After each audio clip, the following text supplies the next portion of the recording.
नमस्कार दोस्तों, the secret Hunt पर आपका स्वागत है। एक तगड़ी न्यूज आया है कि देखो, अमेरिका और चीन के दोनों में बातचीत हो रही है बीजिंग में जाकर। भाई डोनाल्ड ट्रंप बीजिंग गया और वहां उनके साथ दोनों के बीच 2 घंटे की मीटिंग हुई। और इस मीटिंग में क्या बात हुई सुनिए। जो अपने बिजनेस के बारे में तो बात हुई कि अमेरिका चीन के साथ कैसा डील करेगा, व्यापार करेगा, बिजनेस करेगा, और चीन को क्या फायदा है, अमेरिका को क्या फायदा है, ये सब। लेकिन इसके अंदर एक फास्ट मुद्दा है, जो सबसे बड़ी बात है कि हरमुज स्ट्रीट को लेकर। अब ये हरमुज स्ट्रीट ओपन किया जाएगा, इस बारे में बात हुई चीन के साथ। तो बीजिंग में जाकर डोनाल्ड ट्रंप ने बात की। बीजिंग को यानी जिनपिंग को प्रेशर किया गया, कन्विंस करने की कोशिश करी। और डोनाल्ड ट्रंप का बयान है कि हाँ, बीजिंग जो समिट आएगा अगले दिन, उस समिट के पहले उसके साथ यानी ईरान के साथ बात करेगा, ईरान को कन्विंस कर लेगा, ऐसा दावा कर रहा है डोनाल्ड ट्रंप। ये सब बात हुई। अब देखो, ये हरमुज स्ट्रीट को लेकर इतना चिंतित डोनाल्ड नहीं है। वो कैमरे के सामने आमने सामने बात तो कर रहा है, लेकिन वो भी चाहता है कि हरमुज स्ट्रीट पर स्ट्रिक्ट रहे। पूरा वर्ल्ड का 20% फ्यूल कंज्यूम होता है वहां से, भाई हरमुज स्ट्रीट से, जहां का चीन का भी फायदा है, भारत का कंट्री है पूर्व दिशा में, उनको भी चाहिए फ्यूल। तो ये है एक विषय। अब डोनाल्ड ट्रंप भाई बीजिंग को प्रेशर क्रिएट कर रहा है। भाई ये कैसा लॉजिक हुआ? क्योंकि अगर आपने यूएसए ने हरमुज स्ट्रीट पर पाबंदी लगा दी, पहले लगाया ईरान ने, अब डोनाल्ड ट्रंप ने, तो इससे फायदा किसका है? देखो, आज के दिन पर नुकसान बहुत हो रहा है। ये जो नुकसान हो रहा है ना, ये हमारे देश में हो रहा है, आसपास के कंट्री में हो रहा है, चीन में हो रहा है, और कई सारे देश में हो रहा है। क्योंकि ये 20% जो फ्यूल लाया जाता है, व्यापार होता है, इससे कई सारे विश्व के बहुत सारे देश का फायदा है और बिजनेस चलता है। और ये 130 दिन तक बंद है भाई, 130 फरवरी से शुरू हुआ, अब भी बंद है। तो देखो, इसलिए हाल ही दिनों में क्या हुआ, फ्यूल का कीमत बढ़ गया, बहुत बढ़ गया। इससे भारत का भी नुकसान होगा। अमेरिका यही चाहता है, ये अमेरिका का सबसे बड़ा स्ट्रैटेजी है भाई। क्योंकि देखो, अब और एक डील हुई चीन के साथ। क्या कि चीन आने वाले कल अमेरिका के साथ व्यापार करेगा, बिजनेस करेगा, कई सारे बड़े बड़े डील करेगा। और अमेरिका का लक्ष्य है यही है, क्योंकि देखो, ज्यादातर इकोनॉमिक स्लोडाउन तो हो गया और इसे मजबूत करना चाहिए। और करने के लिए अमेरिका मजबूर कर रहा है, क्योंकि इकोनॉमिक स्लोडाउन हो गया, पहले बात, एनर्जी सप्लाई स्लोडाउन हो गया, तो गल्फ कंट्री में जितने देश है जिसका फ्यूल का बिजनेस है, उसका भी चौपट होने लगा। और जो फ्यूल खरीदता है उसका भी इकोनॉमिक स्लोडाउन हो रहा है। तो मानो पूरे विश्व का आधा हिस्सा इसके ऊपर डिपेंड था। अब इकोनॉमिक स्लोडाउन हो रहा है, कितने दिन तक सहन करेगा? अब अमेरिका का बात सुनना पड़ेगा। अमेरिका ऐसे ही प्रेशर क्रिएट करते रहेगा, देखना अगले दिन। ये जो देखो, और सबसे बड़ी बात देखो, अमेरिका और चीन के अंदर बरसों से कॉन्फ्लिक्ट है, हिडन कॉन्फ्लिक्ट है। अमेरिका चीन का कट्टर दुश्मन है। फिर भी देखो, बिजनेस के बारे में जब बात हुई तब दोनों एक साथ बीजिंग में मिले। हाँ, यही है मुद्दा कि इंटरनेशनल जो फायदे होते हैं उसमें कोई किसी का कट्टर दुश्मन नहीं है। जियोपॉलिटिकली यही चलता है पूरे विश्व के अंदर। आज जो हमारा दुश्मन है कल हमारा मित्र भी हो सकता है। आज जो बड़ा मित्र है वो कभी दुश्मन भी हो सकता है। तो यहाँ चलता है सब फायदे के बारे में। तो अमेरिका भी ये जो चारों तरफ वार कर रहा है, ठीक है, वेनेजुएला को कैप्चर कर लिया, ईरान के ऊपर प्रेशर क्रिएट कर रहा है, उसका इकोनॉमिक स्लो डाउन करने की कोशिश कर रहा है, इससे अमेरिका का फायदा है। आने वाले कल देखोगे कि अमेरिका का इकोनॉमी बहुत तेजी से बढ़ रहा है, क्योंकि अमेरिका ऐसे ही वो की पॉइंट पर नोक किया। की पॉइंट ये हरमुज स्ट्रीट, क्योंकि ईरान को अगर ब्लॉक कर रहेगा, ईरान को ऊपर अगर एक्शन लेगा, तो ईरान सीधे तौर पर ये हरमुज स्ट्रीट ब्लॉक करेगा, और इससे विश्व के कई सारे देश में इकोनॉमिक स्लोडाउन हो जाएगा।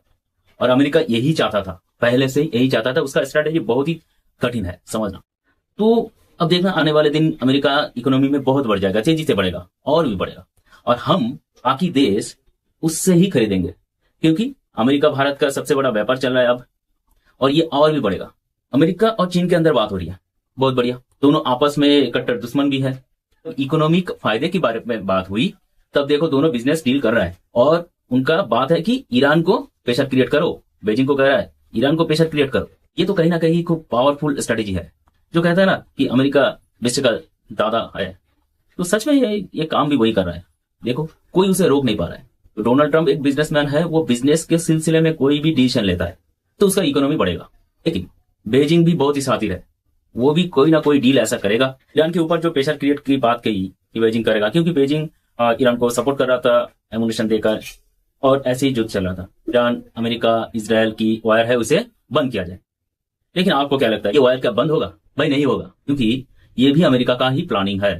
ये वॉयस तो चलता रहेगा और धीरे धीरे क्या होगा, बाकी अन्य सारे देश इकोनॉमी स्लो डाउन हो जाएगा। भारत का जैसे अब देखो, आज पेट्रोल का कीमत बढ़ गया, आने वाले दिन और भी कीमत बढ़ते जाएगा। अब पेट्रोल का कीमत भारत में केवल इंक्रीज नहीं हुआ, जितने भी सारे कंट्री है उसमें पहले से ही हुआ। भारत में इलेक्शन था इसलिए वो कंट्रोल किया था, अब कंट्रोल नहीं हो रहा है। तो अमेरिका चाहता है कि इकोनॉमिक स्लो डाउन बाकी अन्य देश में हो जाए और उसका दबदबा बढ़ता जाए, वो और भी पावरफुल हो जाएगा, ये नो डाउट, क्योंकि अमेरिका को कंट्रोल करने का कोई तो नहीं मिल रहा है। यूएस सेक्रेटरी मार्को रूबियो ने कहा उन दोनों देश के अंदर जो बातचीत होगी उससे पहले ही यह बात कंप्लीट करना पड़ेगा। देखो, एक तरफ से वो डील भी कर रहा है, एक तरफ से चीन के ऊपर प्रेशर भी कर रहा है। और एक बात सुनो प्रेशर करने की, वो जो ताइवान है जिसके ऊपर चीन का सबसे बड़ा नजर है, चीन हर वक्त मिलिट्री एक्शन देकर उसे कैप्चर करना चाहता है ताइवान को। अमेरिका इसे सपोर्ट कर रहा है ताइवान को, इकोनॉमिकली हो, आर्म्स एनिमेशन देकर हो, किसी भी तरह। और चीन को भी धमकी देकर गया कि ताइवान पर अगर ऐसे कब्जा बढ़ते रहे, ऐसे टॉर्चर बढ़ते रहे तो अच्छा नहीं होगा, बहुत बुरा होगा। ये भी हमें समझना है। भारत के आसपास जो नेबरिंग कंट्री है, इन लोगों के बारे में ये इसलिए बात कर रहा हूं, देखो बिजनेस फर्स्ट। जब आप इंटरनेशनल कोई काम करते हो तो आपको ये फॉलो रखना है कि कई सारे देशों के साथ हमें बिजनेस करना है। अगर बिजनेस ना हो तो इकोनॉमी स्लो डाउन हो जाता है। ये जो साउथ एशियन कंट्री है इसमें भारत है, भारत इकोनॉमिकली अपलिफ्टमेंट हो रहा है और भारत के आसपास के जो देश है वो स्लो डाउन हो रहा है। इसका वजह वो उन लोग ही है, वो देश ही है, ये समझने की बात है।